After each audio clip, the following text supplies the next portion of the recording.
Hello everyone, welcome back to Slides to Coasters News. I can't believe it. I cannot believe it. I was actually going to do a show today about this topic, and they actually came out yesterday before I even recorded the... So, give you guys a little bit of background for a second. Next week's podcast was actually recorded on Monday, and basically, I didn't really think about it, but Busch Gardens Williamsburg actually put out a statement yesterday about their 2021 lineup for events. So, we've got a ton of stuff to talk about here because Busch Gardens is now a 24/7, 365 theme park per se. What do I mean by that? They take a break for a couple days in January, then they kick back up on January 15th for winter weekends at Busch Gardens Williamsburg.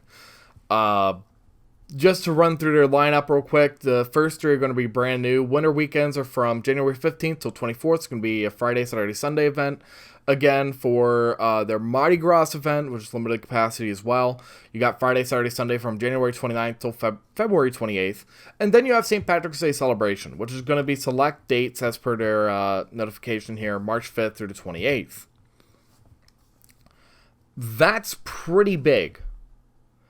Why am I talking about this? Why am I really honing in on this? Because this is huge. We're coming out of a pandemic situation, the vaccines are coming out, everything's looking like it might be getting better for coaster season. I've already personally did my coaster trip planning, and I've already got everything set up, so I'm set for the season, which we'll be having a discussion about that later on. Not today, but, sometime in the future. But the Winter Wonderland of Fun, that's what they're calling it.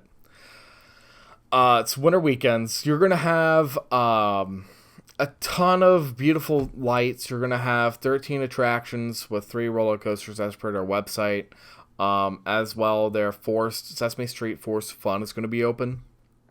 You're going to have animal encounters that are usually not there during the regular operating season. You're going to have fireworks and kids activities. Just put it in perspective here for a second. They are going to have Alpengeist for Bolton and Invader.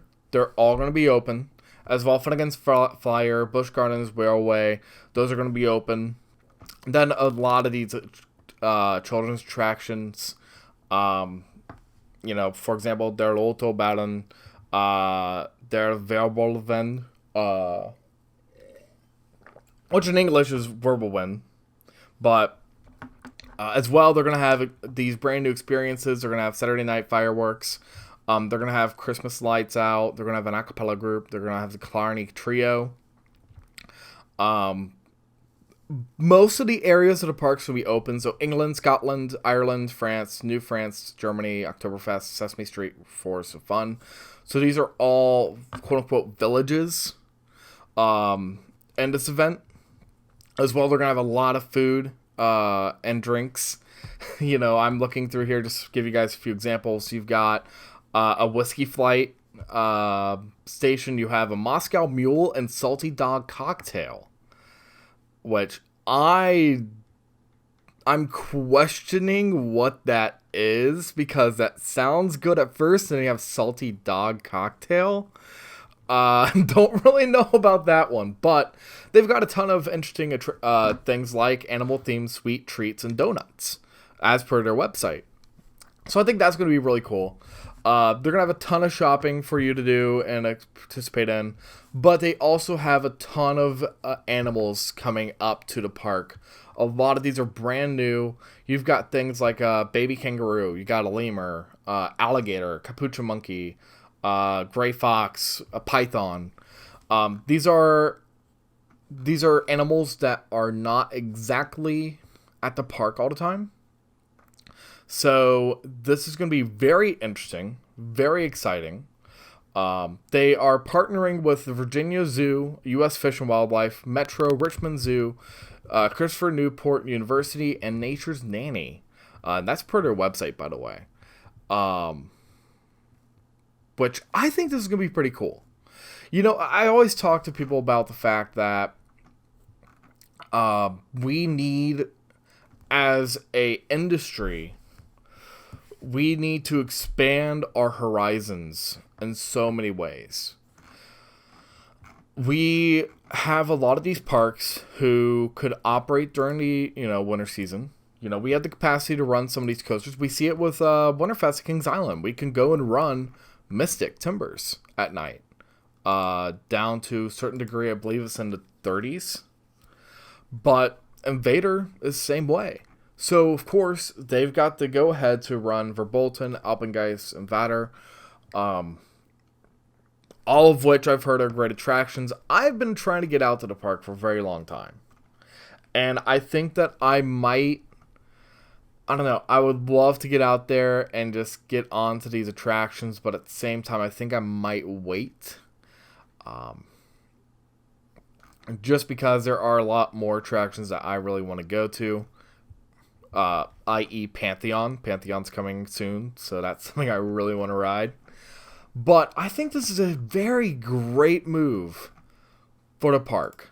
I think that if you want to go and create something different and really kind of monetize, they had a successful run with their Oktoberfest event.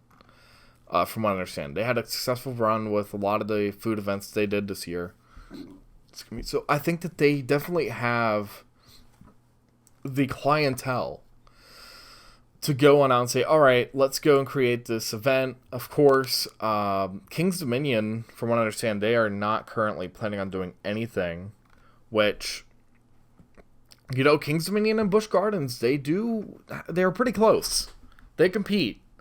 I talked to a few friends of mine about this a couple days ago, about the fact that Busch Gardens and King's Dominion, they're in this whole entire different pocket, so to speak. A lot of these parks that you go to, you can get out to a park or two with them. And you could usually make a trip out of it. For example, if you fly into Cincinnati, go to Kings Island, then you go to Kentucky Kingdom, Holiday World, Indiana Beach, Cedar Point, and then fly out of Cleveland, to go to Busch Gardens and all that, you're basically going to the edge of the continent and driving back. But, to each your own. If you want to go do that, go on ahead. You can definitely add in things like Venture Park USA, Six Flags America into that, and then just move on that way. But when it comes down to the nitty-gritty, they are kind of out there, and they do compete.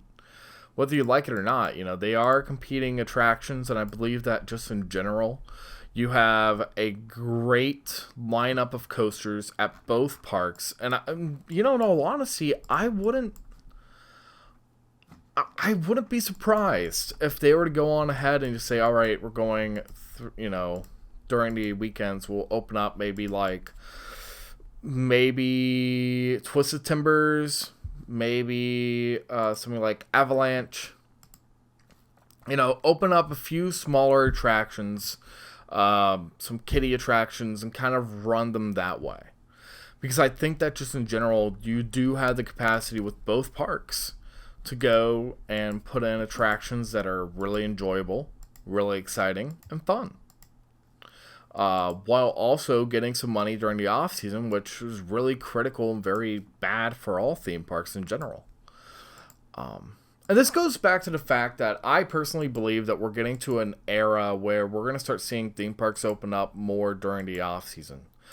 Maybe that is extending their holiday event season into January. Maybe it's not. Maybe it's something different. I don't know.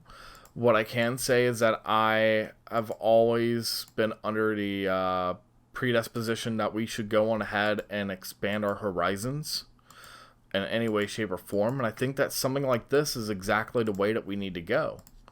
I think that they should do something like this at Dollywood. I think they should do something like this at Carowinds, over Georgia. There are a lot of parks out there that could create some amazing guest experiences, and we're just waiting. So with that being said, I think we're to wrap it up here. We're getting to the 10-minute mark. I hope you guys enjoyed the show, and I hope you guys are able to get on out to Busch Gardens Williamsburg. Go check out the event. Go and see how you guys like it. I do know that we'll probably be talking about Busch Gardens Williamsburg in the future when Pantheon comes out, so I'm really excited for that. So with that being said, stay tropical. We'll see you guys in the next one.